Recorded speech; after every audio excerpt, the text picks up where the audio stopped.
बिस्मिल्लाहिर्रहमानिर्रहीम अस्सलामुअलैकुम वरहमतुल्लाहि वबरकातुहू। उम्मीद है दोस्तों सब खैर आफिस से होंगे। आज के अपने इस वीडियो के अंदर हम CS201 प्रैक्टिकल की लैब नंबर 4 क्या जो प्रोग्राम है उसको कंप्लीट सॉल्व करेंगे। इस प्रोग्राम के अंदर दोस्तों आपने दो टॉपिक्स का इस्तेमाल करना है, एक अरेज का और दूसरा फंक्शंस का। अब देख लेते हैं कि सर ने हमें क्या कहा है कि आपने क्या क्रिएट करना है। सबसे पहले दोस्तों वो कह रहे हैं कि राइट अ प्रोग्राम, एक ऐसा प्रोग्राम लिखो in which you have to declare, कहता है जिसके अंदर आप रखते हो क्या बोला, an integer array of size 10 कि यानी जिसके अंदर आपने एक ऐसा प्रोग्राम लिखना है जिसके अंदर आपके पास एक अरे होगी जिसका साइज़ कितना होगा 10 होगा और जिसकी जो डाटा टाइप है वो क्या होगी, इंटीजर होगी।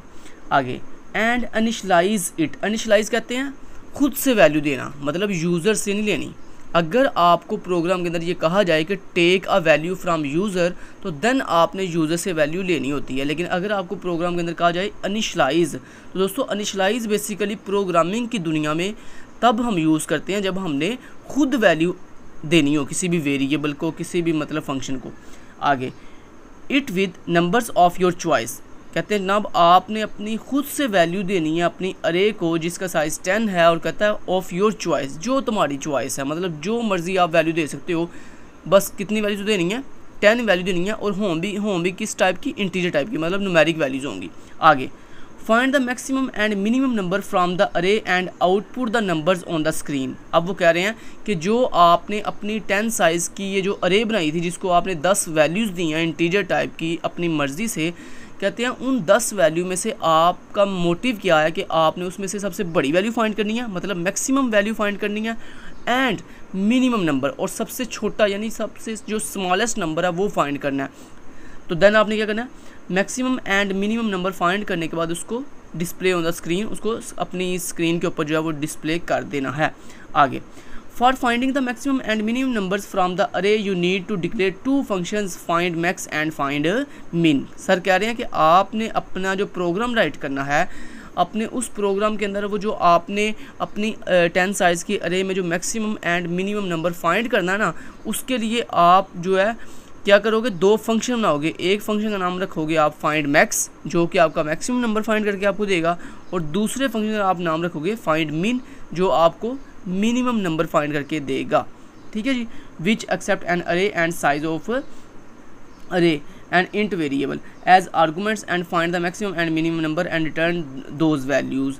वो जो दो फंक्शन है वो आपको वैल्यूज़ फाइंड करके देंगे। फाइंड करने के बाद वो आपको जो है रिटर्न क्या करेंगे, एक वैल्यू रिटर्न करेंगे। जो फाइंड मैक्स नंबर होगा वो आपको क्या रिटर्न करेगा, मैक्सिमम वैल्यू रिटर्न करेगा, और जो फाइंड मिन है होगा वो आपको मिनिमम वैल्यू यानी मिनिमम नंबर जो है वो रिटर्न करेगा। तो चलते हैं अब करते हैं इस प्रोग्राम को। तो सबसे पहले दोस्तों हमने यहाँ पे एक बेसिक सा स्ट्रक्चर बना लिया C++ लैंग्वेज के अंदर, हैश इंक्लूड आयो स्ट्रीम, इसका तो आपको पता है ये एक लाइब्रेरी है, सॉरी हेडर फाइल है आयो स्ट्रीम यानी इनपुट आउटपुट स्ट्रीम के लिए। उसके बाद conio.h कंसोल इनपुट आउटपुट की हेडर फाइल है। उसके बाद ये यूजिंग नेमस्पेस स्टैंडर्ड लाइब्रेरी है, और देन हमारा ये मेन का फंक्शन है। इस मेन के फंक्शन के लास्ट पे ये गेट ch जो रिटर्न 0 है। गेट ch जो है ये दोस्तों स्टे करवाने के लिए होता है। अगर आपने अपनी किसी भी स्पेसिफिक लाइन के ऊपर कंपाइलर को स्टे करवाना हो यानी रुकवाना हो, स्टॉप करवाना हो, तो उसके लिए हम ये गेट ch का इस्तेमाल करते हैं।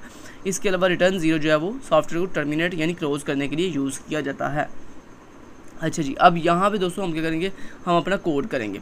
तो सबसे पहले हमने क्या करना है, सबसे पहले हमें सर ने कहा था कि आपने एक इंटीजर टाइप की एक अरे बनानी है जिसका साइज़ 10 होगा। तो यहाँ मैंने कहा इंट टाइप की ARRAY एरे के नाम से मेरी एक अरे बना दो जिसका साइज़ कितना जी 10 है। आपको पता ना इस तरह से हम अरे बनाते हैं। ठीक है, सबसे पहले डाटा बताते हैं, फिर उसके बाद अरे का नाम बताते हैं, और उसके बाद उसका लार्ज ब्रैकेट के अंदर उसका जितना भी आपने साइज़ रखना हो वो साइज़ हम बता देते हैं। ठीक है जी, ये अरे हमारी बन गई। अब इस अरे को आपने वैल्यूज़ भी खुद से देनी है। तो दोस्तों अगर आपने किसी अरे को वैल्यूज़ खुद से देनी है तो हम सिंपली ये करते हैं, उस अरे के साथ इक्वल का साइन लगाते हैं, और देन उसके बाद मिड ब्रैकेट के अंदर हम उसको वैल्यूज़ असाइन करते हैं जितनी भी आपने उसको वैल्यू देनी है। तो मैंने मिड ब्रैकेट के अंदर आप कितनी वैल्यू देनी है, 10 वैल्यूज़ देनी है। तो और वो 10 वैल्यूज़ इंटीजर टाइप की होंगी, मतलब न्यूमेरिक वैल्यूज़ होंगी, और वो किसी भी टाइप की, मतलब वो सॉरी टाइप कह रहा हूँ, वो कोई भी हो सकती हैं, लाइक आपकी मर्ज़ी है। तो मैंने पहली वैल्यू दी 10, फिर मैंने वैल्यू दी 4, फिर 7, फिर 9, फिर 12, फिर 75, फिर लाइक 34, फिर लाइक 60, कितनी हो गई हैं 1 2 3। अच्छा दोस्तों एक बात याद रखिएगा, अरे के अंदर जब हम वैल्यूज़ देते हैं तो हर एक वैल्यू के बाद कामा यूज़ करते हैं, ठीक है। ये बेसिकली जो ये कामा होता है ना, ये बेसिकली अरे के अंदर आपकी वैल्यूज़ को सेपरेट करने के लिए यूज़ होता है। मतलब यहाँ पे पता चल रहा है कि ये 10 जो है एक वैल्यू है, देन उसके बाद कामा ये बता रहा है कि ये जो 4 है ये एक दूसरी वैल्यू है, ठीक है जी। अब यहाँ पे देखें, पहले first value, second, third, fourth, fifth, six, seventh, 8 values होगी। उसके बाद देन कॉमा, और देन उसके बाद हम वैल्यू देते हैं लाइक जैसे 2, फिर उसके बाद वैल्यू लाइक मैंने दे दी लाइक जैसे 1, ठीक है। ओके जी, तो 10 वैल्यूज हमारी पूरी होगी। अच्छा दोस्तों, जैसी वैल्यूज़ आपकी कंप्लीट होती हैं उसके बाद लास्ट वाली वैल्यू के बाद कॉमा नहीं लगाते हैं, ये बात याद रखिए। कॉमा सिर्फ हम तब यूज़ करते हैं जब आपने आगे नेक्स्ट वैल्यू भी एंटर करनी हो। अच्छा जी, अब यहाँ पे देखिए मैंने अपनी मर्ज़ी से 10 वैल्यूज़ जो हैं वो अरे को असाइन कर दी हैं। चलें जी, इतना हमने काम कर लिया। अब दोस्तों देन हमने क्या करना है, अब हमने 2 फंक्शन क्रिएट करने हैं। यहाँ पे सबसे पहला फंक्शन होगा जिसकी रिटर्न टाइप इंट होगी। इंट क्यों होगी? क्योंकि दोस्तों ये जो फंक्शन है ये हमें क्या रिटर्न करेगा, हमें इंटीजर टाइप की एक वैल्यू रिटर्न करेगा। दोस्तों आपका कोई भी फंक्शन जिस टाइप की आपको वैल्यू रिटर्न करता है ना, वो वाली डाटा उस फंक्शन के नाम के शुरू पे लगा देते हैं, तो इसको हम कहते हैं रिटर्न टाइप। तो यहाँ मैंने रिटर्न टाइप लगाई इंट, और उसके बाद मेरे फंक्शन का नाम क्या होगा, फाइंड मीन। वही मैंने सेम नाम रखा जो सर ने हमें कहा था, फाइंड मीन, और आगे राउंड ब्रैकेट फंक्शन की, और उसके बाद फंक्शन की बॉडी। अब दोस्तों देन इसी तरह देन हम एक और फंक्शन बनाएंगे जिसकी रिटर्न टाइप भी इंट होगी, क्योंकि ये भी हमें जो है वो इंटीजर टाइप की वैल्यू रिटर्न करेगा। और उसके बाद हम लिखेंगे फाइंड मैक्स, जो कि हमें मैक्सिमम नंबर फाइंड करके देगा, और उसके बाद यहाँ पे हम लिख देंगे बॉडी। अब दोस्तों हम यहाँ पे क्या करेंगे, यहाँ पे हम मेन के फंक्शन के अंदर अपने इस फाइंड मिन एंड फाइंड मैक्स वाले फंक्शन को कॉल करेंगे, और इसको क्या भिजवाएंगे, इसको एज ए पैरामीटर ये पूरी की पूरी अरे भिजवा देंगे। तो यहाँ पे हमने कहा सी आउट। दोस्तों आप अगर आपका कोई भी फंक्शन आपको किसी भी टाइप की वैल्यू रिटर्न कर रहा हो, तो आप उस फंक्शन को डायरेक्ट सी आउट के अंदर भी कॉल कर सकते हो, मतलब सी आउट के साथ भी कॉल कर सकते हो। इससे फ़ायदा क्या होगा, इससे फ़ायदा ये होगा दोस्तों, जब सी आउट के साथ आप किसी भी फंक्शन को कॉल करते हो ना, तो वो फंक्शन जो भी वैल्यू रिटर्न करेगा ना, सी आउट उस वैल्यू को क्विकली फिर स्क्रीन पर डिस्प्ले कर देगा, ठीक है। अगर फर्स्ट करो आप सी आउट के साथ नहीं करते, तो फिर आपको क्या करना पड़ेगा, आपको पहले उस फंक्शन को कॉल करना पड़ेगा, फिर उसको एक नया वेरिएबल बना के वो जो वैल्यू रिटर्न करेगा उसको किसी वेरिएबल में स्टोर करना पड़ेगा, फिर उस वेरिएबल को स्क्रीन पे सी आउट के साथ डिस्प्ले करना पड़ेगा। लेकिन आपकी अगर दोस्तों लेकिन ये बात याद रखिएगा, किसी भी फंक्शन को सी आउट की कमांड के साथ हम कॉल तब करते हैं जब वो फंक्शन आपको कोई ना कोई वैल्यू रिटर्न कर रहा हो, मतलब वापस कर रहा हो। अगर आपका जो फंक्शन है वो आपको कुछ भी रिटर्न नहीं कर रहा, तो फिर आप अपने फंक्शन को सी आउट के साथ कॉल नहीं कर सकते, ये भी बात याद रखिएगा। अच्छा, अब यहाँ पे चूँकि मेरे ये दोनों फंक्शन मुझे जो है वो इंटीजर टाइप की वैल्यू रिटर्न कर रहे हैं, इसलिए मैंने यहाँ पे सबसे पहले सी आउट के साथ मैंने कहा कि मैंने यहाँ पे पहले एक मैसेज दे दिया, मिनिमम नंबर, और मिनिमम नंबर फाइंड कौन कर रहा है, ये मेरा फाइंड मीन फंक्शन। तो मैंने यहाँ पे फाइंड मीन फंक्शन को कॉल कर दिया, ठीक है जी। अब इस फाइंड मीन फंक्शन को मैंने क्या भिजवाना है, मैंने इसको ये अपनी पूरी की पूरी अरे भिजवानी। दोस्तों जब भी आपने किसी फंक्शन को अरे पास करनी हो ना, तो सिंपली अपनी उस अरे का नाम बता देते हैं, बस इतना काम करते हैं बस, ठीक है। इस तरह नेक्स्ट मैंने अब क्या करना है, नेक्स्ट मैंने इसी तरह मैंने कहा \n मैक्सिमम नंबर, ठीक है। और मैक्सिमम नंबर कौन हमें फाइंड करके दे रहा है, हमारा ये वाला फंक्शन जिसका नाम है फाइंड मैक्स। तो यहाँ मैंने क्या लिख दिया, मैंने कहा फाइंड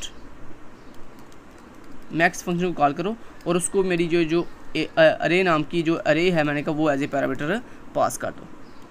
अब दोस्तों ये जो फंक्शन है जिनको हमने अरे पास की हैं, ये अरे ऊपर रिट्रीव करने के लिए यहाँ पे हम आर्गूमेंट भी बनाएंगे, क्योंकि आपको पता ना जब हम किसी फंक्शन को कोई वैल्यू पास करते हैं तो वो वैल्यू ऊपर यहाँ पे फंक्शन के अंदर हासिल कैसे करते हैं, उसके लिए हम यहाँ पे आर्गूमेंट बनाते हैं। अब यहाँ पे दोस्तों हमें मुझे बताएं, आपके इस फाइंड मीन फंक्शन को हमें नीचे से क्या मिल रहा है, हमें पूरी की पूरी अरे मिल रही है जिसकी टाइप इंट है। तो दोस्तों हमें जो भी वैल्यू नीचे से मिल रही है सबसे पहले हम उसकी डाटा बताते हैं। तो हमें नीचे से जो वैल्यू मतलब ये जो अरे मिल रही है उसकी डाटा क्या इंट, तो मैंने यहाँ लिख दिया इंट। उसके बाद हम अपने आर्गूमेंट का कोई भी नाम रख सकते हैं। तो मैं नीचे से जो मेरी ये जो मुझे अरे मिल रही है इसको हासिल करने के लिए मैं यहाँ पे इसका नाम ए रख लूँगा। मैं क्या नाम रख लूँगा, ए। अच्छा, यहाँ पे आप नाम सेम भी रख सकते हैं, मतलब जो यहाँ पे आपकी अरे का नाम है वही सेम नाम आप यहाँ पे भी यूज़ कर सकते हैं। और आप डिफरेंट भी यूज़ कर सकते हैं। चलिए मैं सेम नाम ही यूज़ कर लेता हूँ। तो मैंने यहाँ पे अरे लिख दिया। उसके बाद दोस्तों जब नीचे से अरे हासिल कर रहे हो ना तो फिर आगे अपनी अरे के नाम के आगे इस तरह ब्रैकेट भी लगाते हैं। अच्छा आपकी मर्ज़ी, आप चाहे इस ब्रैकेट के अंदर ये जो साइज़ आपने रखा है अरे का 10, ये 10 चाहे यहाँ पे लिख दो या ना लिखो, कोई फ़र्क नहीं पड़ता, ठीक है। ओके जी। इसी तरह ये जो फाइंड मैक्स है इसके अंदर भी हमें क्या मिल रहा है, नीचे से एक पूरी की पूरी अरे मिल रही है जिसकी टाइप इंट है। तो मैंने यहाँ पे कहा इंट और उसके बाद अपनी अरे का नाम मतलब आर्गुमेंट का नाम अरे ही रख लिया और आगे round bracket sorry large bracket, क्योंकि मुझे नीचे से एक पूरी की पूरी अरे मिल रही है। अगर यहाँ पे मुझे नीचे से दोस्तों एक सिंपल वेरिएबल मिल रहा होता तो फिर हम क्या करते, फिर हम ये ब्रैकेट नहीं थी लगानी। लेकिन अगर हमें नीचे से पूरी पूरी अरे मिल रही हो तो फिर हम इस तरह लार्ज ब्रैकेट लगाते हैं। अच्छा जी, अब दोस्तों आपने क्या करना है, फाइंड मिन जो फंक्शन है इसके अंदर सबसे पहले हम एक मिन इंट मिन नाम से एक वेरिएबल बनाएंगे जो क्या करेगा जिसके अंदर जो भी मिनिमम वैल्यू होगी वो इस मिन वाले वेरिएबल के अंदर स्टोर हो जाएगी। अब दोस्तों मैंने यहाँ पे अज्यूम कर दिया कि जो मेरी अरे मुझे नीचे से मिली है उस अरे का साइज़ कितना है, उस अरे का साइज़ है 10, यानी 0 से लेकर 9 तक। दोस्तों मैंने ये अज्यूम कर दिया कि जो एरे ऑफ 0 है, जो मतलब मेरे एरे ऑफ 0 का जो बॉक्स है, मतलब एरे ऑफ 0 मीन मतलब पहला इंडेक्स, पहले इंडेक्स की पहली वैल्यू। तो मतलब मैंने कहा जो मेरी अरे की फ़र्स्ट वैल्यू है ना, मैंने अज्यूम कर लिया है कि वो सबसे छोटी है। इसी वजह से मैंने उसको जो है वो मिन वेरिएबल को पास कर दिया। तो अब यहाँ पे दोस्तों इंट मिन इक्वल टू एरे ऑफ 0 का मतलब क्या है, कि मतलब आप कह रहे हो कि जो मेरी अरे की 0 वाली पोजीशन पे, 0 वाले इंडेक्स पे जो भी वैल्यू पड़ी हुई है वो वैल्यू उठा के किसको दे दो, इस मिन वाले वेरिएबल को दे दो। देन उसके बाद दोस्तों ये तो अभी मैंने अज्यूम किया था, ये अभी कंफर्म नहीं है कि मतलब हमारी जो फर्स्ट मतलब 0 वाले इंडेक्स की वैल्यू है वही छोटी है, ये तो अभी मैंने सिर्फ एक अज्यूम किया।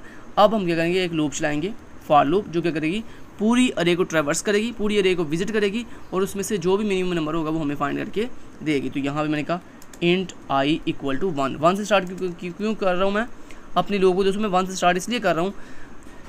वैसे जब भी आप अरे लूप को अरे के साथ यूज़ करते हो तो आपने हमेशा स्टार्टिंग कहाँ से करनी होती है, 0 से। लेकिन अब मैं 0 से स्टार्ट क्यों नहीं कर रहा, क्योंकि दोस्तों जो 0 वाला इंडेक्स था उसकी वैल्यू ऑलरेडी मैं अपने मिन वेरिएबल को दे चुका हूँ। लिहाजा अब मैं जो है स्टार्टिंग कहाँ से करूँगा, 1 से करूँगा, ताकि मैं 0 वाले बॉक्स को अब चेक नहीं करना, मैंने 1 वाले बॉक्स से स्टार्ट करके वो इंडेक्स नंबर 9 तक जाना है। तो मैंने कहा आई इक्वल टू 1 से स्टार्ट करो और i less than or equal to 9 तक जाना है। 9 तक मैं क्यों जा रहा हूँ, क्योंकि दोस्तों मेरी अरे का जो मैक्सिमम इंडेक्स है वो 9 है, क्योंकि पहला इंडेक्स 0 होता है, फिर 1, फिर 2, फिर 3, ऐसे अप टू 1। और आपके अरे का टोटल जो साइज़ होता है उससे -1 जो है वो आपकी अरे का मैक्सिमम इंडेक्स नंबर होता है। तो मेरी अरे का मैक्सिमम इंडेक्स नंबर 9 है। उसके बाद आई प्लस प्लस। अब दोस्तों आपने इस लूप के अंदर आके क्या करना है, आपने चेक करना है इफ़ ये जो आपका मिन वेरिएबल है जिसके अंदर आपने अपने 0 वाले इंडेक्स की वैल्यू रखी है, तो मैंने कहा जो मेरा मिन वेरिएबल है क्या उसकी वैल्यू बड़ी है, यानी ग्रेटर है किससे, एरे ऑफ आई से। एरे ऑफ आई मीन यानी आपकी अरे का जो अब आई फर्स्ट टाइम क्या होगा, आई फर्स्ट टाइम होगा 1, तो यहाँ पे एरे ऑफ 1 आ जाएगा। नेक्स्ट टाइम आई होगा 2, तो यहाँ पे एरे ऑफ 2 आ जाएगा। यहाँ पे नेक्स्ट टाइम आई होगा 3, यहाँ पे एरे ऑफ 3। मतलब आप क्या कर रहे हो, आप बेसिकली आप दोस्तों अपने मिन वेरिएबल की जो वैल्यू आपने ली थी, अज्यूम की थी एरे ऑफ 0 वाली, उसको आप बेसिकली कंपेयर कर रहे हो अपनी तमाम की तमाम बाकी वैल्यूज़ के साथ। मतलब आप ये समझ लो मीन बेसिकली आपकी अरे के 0 वाले इंडेक्स को डिनोट कर रहा है और ये जो एरे ऑफ आई है ये बेसिकली आपकी अरे के 1 वाले इंडेक्स से लेकर लास्ट वाले इंडेक्स की तमाम वैल्यूज़ को डिनोट कर रही है। अब बेसिकली आप क्या कर रहे हो, आप अपनी अरे के फर्स्ट वैल्यू को कंपेयर कर रहे हो बाकी तमाम की तमाम वैल्यूज़ के साथ। तो अगर दोस्तों आपकी जो फर्स्ट वैल्यू है जो कि मीन जिसको डिनोट कर रहा है, अगर वो फर्स्ट वैल्यू किसी भी इंडेक्स की वैल्यू से क्या है बड़ी है, तो इसका मतलब क्या है कि जिस इंडेक्स के साथ आप कंपैरिजन कर रहे हो वो वैल्यू जो है वो मीन से छोटी है। वो क्या मीन से छोटी है, तो फिर मैंने कहा क्या करो, अगर मीन से कोई भी वैल्यू छोटी है तो हमने तो मिनिमम वैल्यू फाइंड करनी है ना दोस्तों। अगर मीन वेरिएबल की वैल्यू किसी भी अरे के इंडेक्स से बड़ी होगी तो हम क्या करेंगे, हम मीन को नई वैल्यू दे देंगे, कौन सी भला, उस वाले इंडेक्स की जिस इंडेक्स की वैल्यू छोटी है। ठीक है, तो यहाँ पे इफ़ कंडीशन जो चेक कर रही है कि अगर अरे के किसी भी इंडेक्स की वैल्यू छोटी है किससे, मिन से, तो फिर क्या करो, फिर अरे के उस इंडेक्स की वैल्यू मिन को दे दो। बस जी इतना काम था। अब आप लूप से बाहर आके क्या करोगे, रिटर्न कर दोगे अपने मिन वेरिएबल की वैल्यू। तो जब ये लूप चल के कंप्लीट होगी दोस्तों, आपका ये जो मिन वेरिएबल है इसके अंदर जो है ना मिनिमम वैल्यू जो है फाइंड होके आ गई है, वो मिनिमम वैल्यू मैंने क्या कर दिया है, रिटर्न कर दिया। अब यही सेम कोड जो है वो आप मैक्स के अंदर भी लिखोगे। सिर्फ फ़र्क कहाँ पे आएगा, फ़र्क आएगा सिर्फ आपका वेरिएबल का नाम सिर्फ चेंज होगा। यहाँ पे फ़र्क कहाँ पे आएगा, सिर्फ यहाँ पे मीन की जगह पे आप चूँकि आप मैक्सिमम वैल्यू फाइंड कर रहे हो तो यहाँ पे मीन की जगह पे मैक्स आ जाएगा, यहाँ पे भी मीन की जगह पे मैक्स आ जाएगा, यहाँ पे भी मीन की जगह पे मैक्स आ जाएगा और यहाँ पे भी मीन की जगह पे मैक्स आ जाएगा। और उसके बाद यहाँ पे अब चूँकि आप मैक्सिमम वैल्यू फाइंड कर रहे हो तो यहाँ पे दोस्तों आप लिखोगे, यहाँ पे कंडीशन चेंज हो जाएगी। तो यहाँ पे आ जाएगा अगर जो मेरा मैक्सिमम वेरिएबल है, मैक्स वेरिएबल है, अगर उसकी वैल्यू जो है वो क्या हो, छोटी हो किससे, एरे के किसी भी स्पेसिफिक इंडेक्स से। तो मैंने कहा अगर जो मेरी अरे है उसका किसी भी स्पेसिफिक इंडेक्स का जो वैल्यू है अगर वो बड़ी है किससे, मैक्स से, तो मैंने कहा फिर वो वाले इंडेक्स की वैल्यू जो है वो मेरे मैक्स वेरिएबल को दे दो। क्योंकि देखिए ना, अगर मैक्स की वैल्यू छोटी है किससे, एरे के किसी भी इंडेक्स से, तो फिर हमने तो मैक्सिमम वैल्यू फाइंड करनी है ना। तो हम फिर क्या करेंगे, फिर हम उस इंडेक्स की वैल्यू जो है वो मैक्स को असाइन कर देंगे। इस तरह जब ये लूप चल के कंप्लीट होगी तो हमारे पास जो है मैक्सिमम वैल्यू फाइंड हो के आ गई है। हमने उस मैक्स वेरिएबल के अंदर जो भी मैक्सिमम वैल्यू है उसको क्या कर देंगे, रिटर्न कर देंगे। तो यहाँ भी हमारे पास जब सी आउट चलेगा तो ये हमें minimum value and maximum value find करके इसने दे दी है। तो यहाँ पे अब कंपाइल करते हैं इसको, हमारा कोड कंप्लीट हो गया। यहाँ पे कंपाइल करते हैं, बहुत ही इजी वे के अंदर मैंने आपको समझाने की कोशिश किया, उम्मीद करता हूँ आपको समझ आई होगी। अब यहाँ पे देख सकते हैं आप, ये देखें minimum number 1 and maximum number 75। आप खुद मैनुअली भी देख सकते हैं। ये देखें आपकी पूरी की पूरी इस अरे के अंदर जितनी वैल्यूज हैं इनमें सबसे छोटी वैल्यू कौन सी है, 1, और सबसे बड़ी वैल्यू कौन सी है, 75। तो ये देखें हमारा आंसर बिल्कुल ठीक आया। उम्मीद करता हूँ आपको लैब नंबर 4 का जो प्रोग्राम था इसकी समझ आई होगी। फिर भी अगर कोई दोस्तों कन्फ्यूजन हो तो आप नीचे कमेंट बॉक्स में पूछ सकते हैं, हम इंशाल्लाह एज सून एज पॉसिबल आपके कमेंट का रिप्लाई देंगे। Thank you so much, till then guys, take care, अल्लाह हाफिज़।